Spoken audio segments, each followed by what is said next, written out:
Hello and welcome to Motion Time. Today I'm gonna show you how to use the randomize parameter behavior. The randomize behavior can be found here on the behaviors, then parameter, randomize. Let's apply the randomize behavior with our position on my circle shape. Click here, add parameter behavior and randomize. We have different parameters that we can adjust from amount up to apply to. So apply to, we have selected the position X and Y. Okay, so amount, let's think it this way. Amount is just how strong or how weak you want the randomized filter be. Then apply mode, add, it will add this amount to the parameter you have applied. Subtract, it will minus, then multiply, it will multiply this amount and add the subtract. So next is the frequency. We need to open the keyframe editor to see what's happening. So here you can see currently the frequency. If we adjust this, if we decrease, you will notice that the number or the number of frequencies here on the keyframe editor decreased. If we increase this frequency, we will have a lot more. So next is noisiness.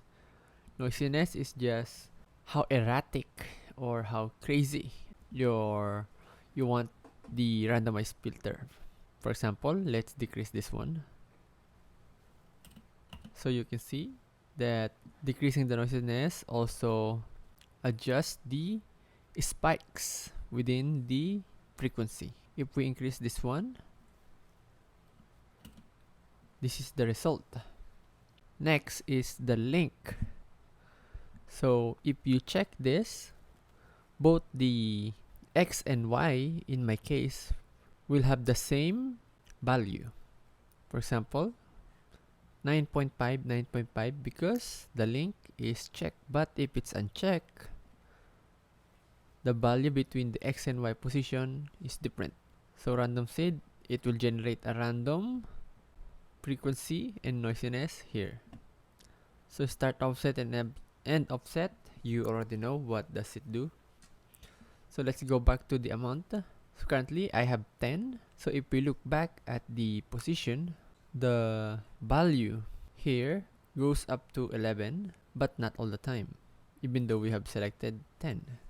If we adjust this, you can see that the value in the position changed. So let's go to subtract. So currently, let's turn off first the randomize.